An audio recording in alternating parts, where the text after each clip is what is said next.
Hi, yeah, thank you. Yes, so I am a neurodevelopmental neurologist, just like Dr. Shrivastava, and I am at Kennedy Krieger in Baltimore. And I'm going to be presenting you a case of a patient of mine, but most of this work was done by the Wexberg Lab in Toronto. So this is a case of a 40-year-old man who has some mild orthopedic issues, some clumsiness, was never a super coordinated athlete, and muscle fatigue, but no other significant medical issues, no neurodevelopmental concerns, maybe some minimal ADHD symptoms, but never kind of formally diagnosed. Graduated from college and rabbinical school without any support, so no significant neurodevelopmental needs. The patient and his wife were having difficulty conceiving, and after a miscarriage, the products of conception were tested and found to have a 9q deletion. So upon further investigation, this patient was found to have the same deletion, and this was a intragenic deletion at 9q34 that encompassed all of exon 1 of EHMT1. And this was de novo in this patient. So his parents did not have it and was determined to be likely pathogenic. And this man also had clinical episign, which was positive for the Kleefstra syndrome signature. So for purposes going forward, for a lot of this work you see, this case is going to be labeled as WB577 for your reference. So the question here is, what was going on? This person had little to no symptoms, had nothing that would bring him to attention kind of on his own for a genetic workup, and but has this positive epi signature, and in addition has a deletion. Now it's an intragenic deletion, but it's reasonably sizable. And as you saw in the last talk, those with deletions tend to typically have a more severe neurodevelopmental phenotype. So is there something going on here that we can figure out? So there are a couple of hypotheses. One is that the patient is mosaic for this deletion. And so we can possibly assume, if we found mosaicism, that the copy number variant is less expressed in the brain, and that can explain what's happening here. Or another possibility, maybe the patient is not mosaic, but there are other factors contributing to the positive episignature with pretty negative symptoms. So what we did was we obtained blood and skin fibroblasts from this individual. And we found that, in fact, again, on research-based testing, this confirmed what we saw in clinical testing, which is that this person was positive for the DNA methylation signature. So you could see this case with the arrow, and you could see the triangles are the clusters of individuals with Kleefstra syndrome, and the circles are the clusters of those without Kleefstra syndrome. And so this individual clusters with the Kleefstra syndrome, but what you can see is he is slightly over towards the individuals who do not have Kleefstra syndrome. So still definitely in the Kleefstra syndrome cluster, but slightly moved over. So hold on to that thought as we proceed through this talk. So the next thing that we did was or that the Wexberg lab did, was to examine for mosaicism. So this was done in both blood and fibroblasts. And so we did patient blood, patient fibroblasts, and then controls, positive controls, and a negative control. And what you could see is that the patient is pretty solidly heterozygous in both blood and fibroblasts, and there is no evidence of mosaicism for this deletion. So while blood and fibroblasts is certainly not every tissue in the body, we felt pretty confident that the mosaicism hypothesis was as ruled out as we could have it. And so the next question is what else could be contributing here? So what you could see here is the blue shaded part represents the deletion that this patient has. And what you could see is that this deletion is very early and in the N-terminus region.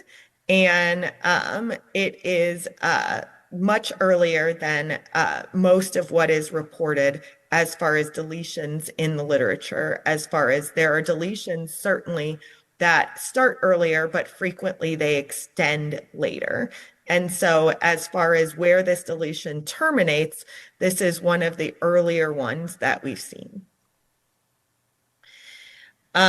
These are the EHMT1 variants that are currently in the Wexberg lab already. And so again, what you see is that all of these are actually later on in the protein than this deletion that is encompassed really just the first exon. Um, and again, when we look telomere to telomere, you see again that this is very, very early on, much more than other variants that have a full Kleefstra syndrome phenotype reported in the literature. So all of this to say this is a deletion. It is not mosaic, but it is very early in the protein, very, very confined to the N-terminus domain.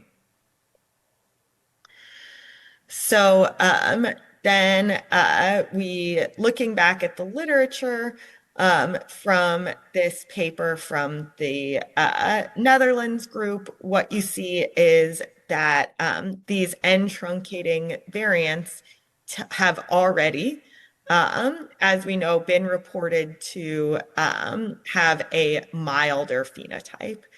And so a lot of these are the N-terminus kind of truncating mutations. So frame shift or nonsense mutations, not necessarily this type of intragenic deletion. But nonetheless, there is precedent that these individuals have a milder phenotype as far as their neurocognitive. Now, most of them, there are a few, but most of them don't have a completely normal neurodevelopmental phenotype, but still much milder than what is reported in other individuals with Kleefstra syndrome.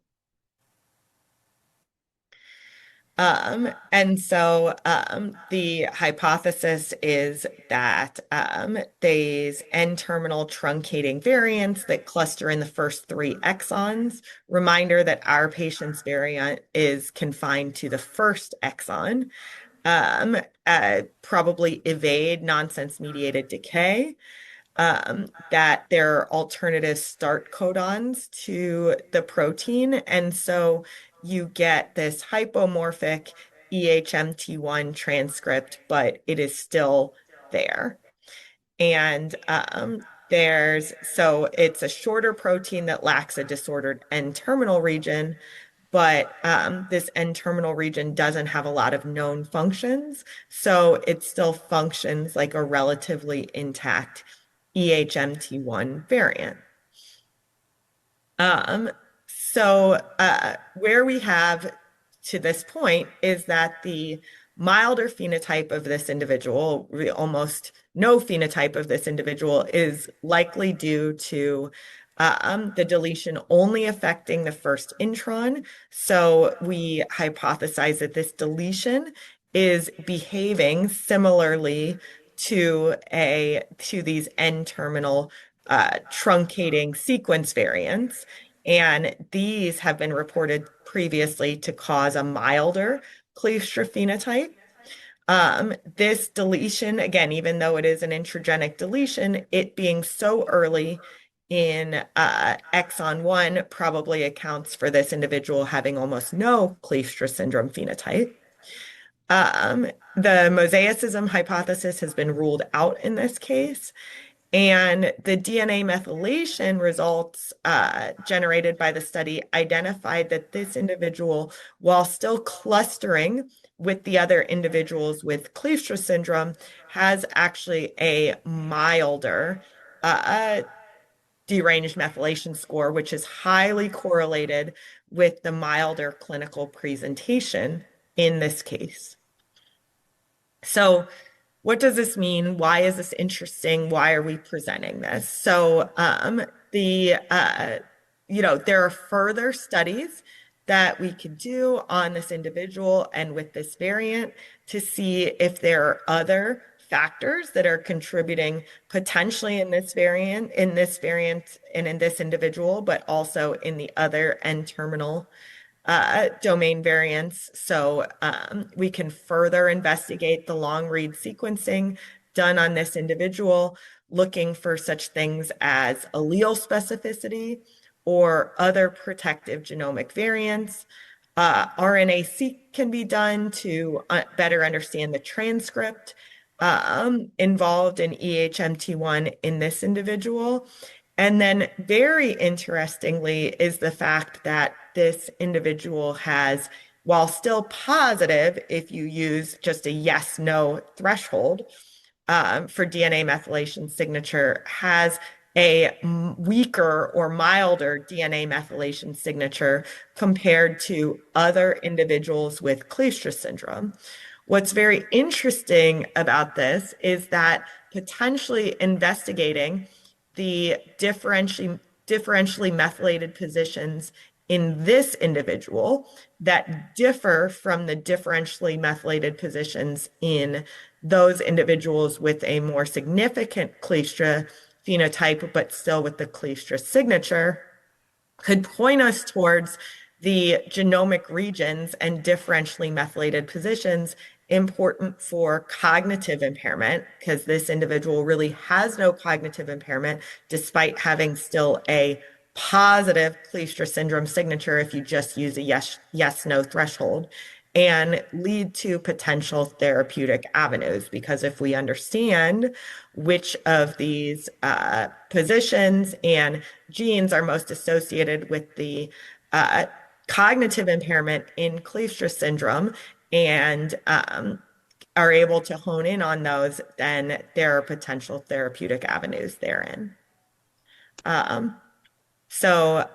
wanted to thank our patient who donated his time and biospecimens.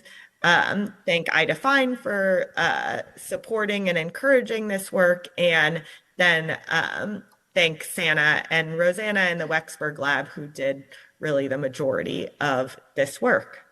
And I will take any questions that anyone has.